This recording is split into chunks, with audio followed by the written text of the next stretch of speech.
एकादश कुंडात्मक श्री राम महायज्ञ संगीतमय श्री राम कथा अचलपुर शहर में स्थित एक सुंदर और सिद्ध हनुमान मंदिर के निकट होने जा रही है।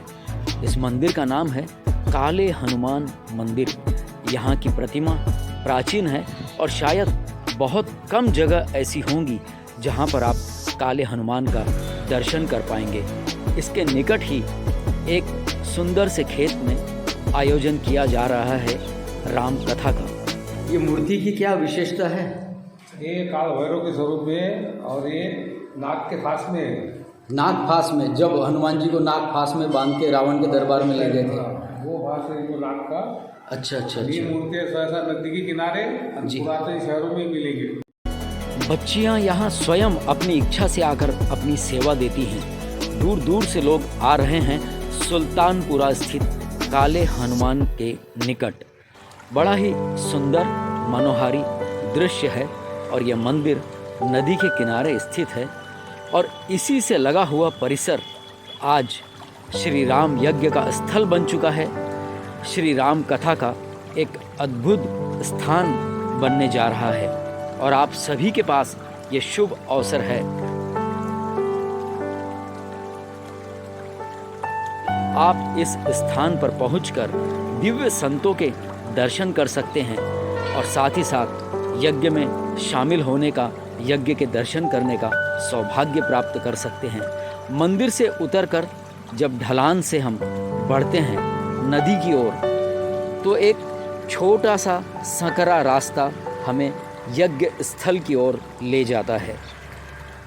नदी के ऊपर से जाते हुए बहुत ही सुखद अनुभव होता है और भक्तों का मन राम नाम के अखंड संकीर्तन से प्रसन्न हो जाता है, राममय हो जाता है, भक्तिमय हो जाता है। अचलपुर शहर अमरावती ज़िले के अंतर्गत आता है।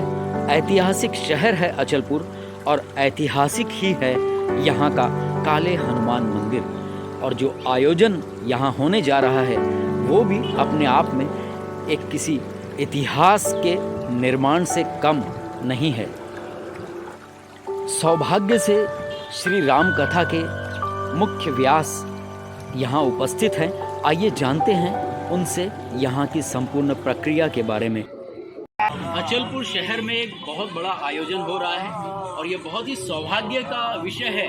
जो अपनी ओजस्वी वाणी से प्रभावित करने वाले हैं और जनता का कल्याण करने वाले हैं वो पूज्यनीय महाराज जी हमारे साथ इस वक्त उपस्थित हैं। तो आइए जानते हैं कि ये जो संपूर्ण आयोजन है कैसी है, इसकी परिसंकल्पना और क्या इसका उद्देश्य है।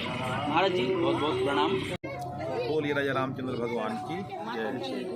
सीतानाथ समारंभाम रामानंदार मध्यमाम अस्मदाचार्य पर्यंताम वंदे गुरु परंपराम। इस यज्ञ की संकल्पना में हमारे राष्ट्र और धर्म का उत्थान और विश्व कल्याण की भावना से कार्य हो रहा है। इस कार्य के मुख्य सूत्रधार परम तपस्वी साध्वी नर्मदा दासी जी हैं। की बातें तो आपसे जानेंगे, लेकिन सबसे पहले ये बताइए कि आप आए कहाँ से हैं? हम हिमाचल से आए हैं। महंत श्री राम मोहन दास जी रामायणी। तो कितना दिन हुआ आपको यहाँ पे आए हुए? अभी तो मेरे को 5 दिन हो गया, लेकिन पहले भी हम यहाँ 1 महीने प्रवास करके गए हैं जी।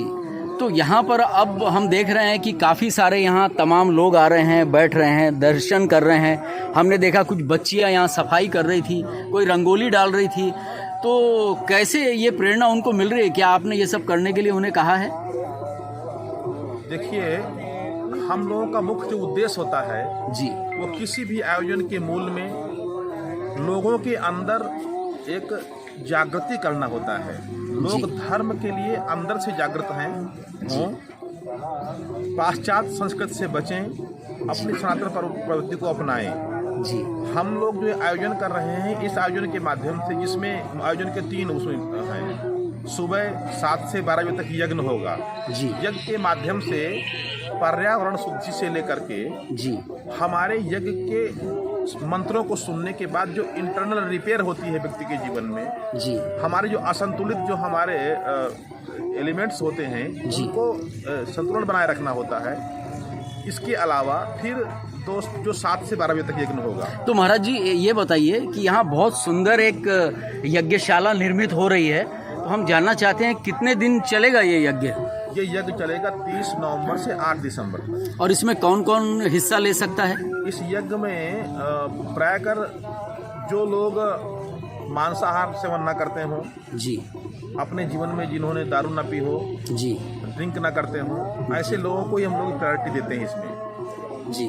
और अगर किसी ने ऐसे कृत्य किए हैं तो उनको 8 दिन पहले शुद्धिकरण के प्रोसीजर से गुजरना होगा जी। उसके बाद ही वे यज्ञ में प्रवेश पा पाएंगे।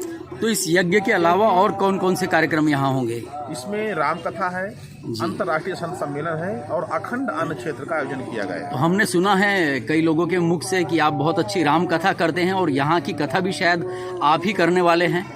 तो कथा तो परमात्मा करवाते हैं, ये जी। तो वाणी की सेवा हमें भगवान ने प्रदान करी है, हम कर रहे हैं जी। सबसे विशेष बात यह है हम लोग का जो उद्देश्य था उसकी पूर्ति को हम लोग आगे बढ़ रहे हैं। इस जी। आयोजन में अभी से लगा विगत 2 नवंबर से यहाँ कार्यक्रम चालू हुए हैं। जी। पूज्य माता जी यहाँ 4 महीने रहेंगी। जी, तो हमारे यहाँ जो हमारी युवा पीढ़ी के बच्चे हैं जिनकी उम्र 7 साल से लेकर के 15-16 साल तक की है, इसमें लड़के हैं लड़कियां हैं, जी। वो बहुतायत मात्रा में यहाँ पे आकर के बहुत सारी सेवाएं करते हैं।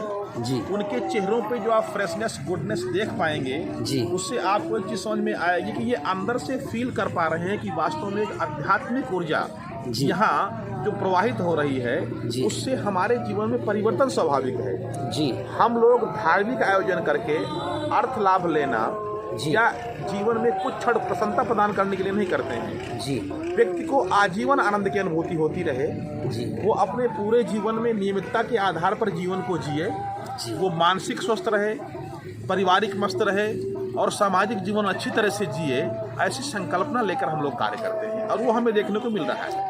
तो और जो लोग इसमें शामिल होना चाहते हैं, जिन्हें अभी तक जानकारी नहीं मिली हो, वो हमारे चैनल को जब देखेंगे और इसमें जुड़ना चाहेंगे तो उन सब के लिए आप क्या संदेश देना चाहेंगे? मैं सभी से आग्रह करना चाहूँगा इस चैनल के माध्यम से, पहले तो आपका धन्यवाद कि आपने हमारा मैसेज सबको पहुँचाया। जी, आप एक बार पहले यहाँ पे आइए, आने के बाद आपको जो आनंद अनुभूति होगी जी, वो आप स्वतः कहीं जाकर बता पाएंगे और फिर आपको क्या करना है आपको खुद समझ में आ जाएगा। हमारे सेवा समिति बनी हुई है, हमारे नगर के लोगों ने उप सेवा समितियां बनाई हैं, स्वेच्छा से लोग अपनी अपनी सेवाएं स्वीकार कर रहे हैं और एक बहुत उत्साह है हमारे लोगों में यहाँ पे जी, जो हमें बहुत आनंद दे रहा है। हमारा उद्देश्य की पूर्ति यही है, लोगों में जागृति होना, जी, लोगों को अपने धर्म की प्रति निष्ठा होना और व्यक्ति अपने जीवन को वास्तविक सुख को प्राप्त कर पाए, वो हमारा जीवन का उद्देश्य होता है, वो हो रहा है। जी महाराज जी, आपने बहुत ही सुंदर तरीके से अपनी ओजस्वी वाणी में बहुत कुछ बताया, लोगों को प्रेरणा भी दी। आपने अमूल्य समय दिया हमें, इसके लिए बहुत बहुत धन्यवाद। प्रणाम। जय श्री राम। जय श्री राम। जय श्री राम। सभी को राम। प्रणाम। ये बहुत सुंदर आयोजन यहाँ पे जो हो रहा है, हमारे दर्शकों के लिए बताइए इसके बारे में कुछ संक्षेप में, क्या है इसकी परिकल्पना? इसकी परिकल्पना ऐसी थी कि 2014-15 में मैंने वाघा माता पे महायज्ञ किया था, सम्मेलन किया था और राम कथा की थी कि इस भूमि का कल्याण हो, इस क्षेत्र का उद्धार हो और ये भूमि पवित्र हो जाए। और जब तक संत आते नहीं तब तक ये भूमि पवित्र होती नहीं है, इस क्षेत्र का उद्धार नहीं होता यज्ञ याग से, और जब तक कोई कार्य करते तब तक कल्याण भी नहीं होता है। इसलिए 2015 में मुझे ऐसा लगा कि चलो ये भूमि थोड़ी उदास लगती है, इस भूमि का कार्य अच्छी तरह से हो, इसके लिए क्या किया जाए। चलो हनुमान जी को हम राम कथा सुनाते हैं, रामायण करते हैं, राम नाम संकीर्तन सुनाते हैं और इस भूमि को जो कुछ संतों का ये मिला है तो संतों का श्राप संत ही मुक्त कर सकते हैं। इसलिए 4 संत जब तक इस भूमि में नहीं आएंगे तब तक ये भूमि पवित्र नहीं। इतना है कि सबका सहयोग मिलकर इस कार्य को अच्छी तरह से सफल बनाने का प्रयास करेंगे, क्योंकि संत हमारे लिए आ रहे हैं, संतों को अपने भूमि के लिए बुला रहे हैं, हमारे लिए हमारी भूमि के उद्धार के लिए बुला रहे हैं, भूमि की पवित्रता के लिए बुला रहे हैं और इस क्षेत्र का कल्याण के लिए हमारा उद्देश्य है। राम नाम संकीर्तन की गूंज पूरे परिसर में व्याप्त है और इसका असर लोगों पर इतना गहरा पड़ता है कि यहाँ आकर व्यक्ति स्वयं भक्तिमय हो जाता है। उसे लगता है मैं अपनी तरफ से क्या सेवा दे सकता हूँ इस अनूठे आयोजन में, और क्या बच्चे, क्या बूढ़े, क्या पुरुष, क्या महिलाएं, सभी अपना योगदान देकर इस सुंदर आयोजन को सफल बनाने में जुटे हुए हैं। श्री राम की कृपा पाने के लिए पूरा शहर बेताब है और हमारा निवेदन है आप सभी से कि इस आयोजन के दर्शन अवश्य करें। संभव हो तो पूरे दिन कथा श्रवण करें, यज्ञ के भागीदार बने और साथ ही साथ अपने और आने वाली पीढ़ी के मंगल के लिए इस आयोजन को सफल बनाएं। आप सभी इस दिव्य आयोजन में आमंत्रित है। आप सभी का भव्य स्वागत है। ये आयोजन आपका है। पूरे शहर, पूरे क्षेत्र की मंगल कामना के लिए इस आयोजन को किया जा रहा है और आप सभी इसमें सादर आमंत्रित हैं। जय श्री राम।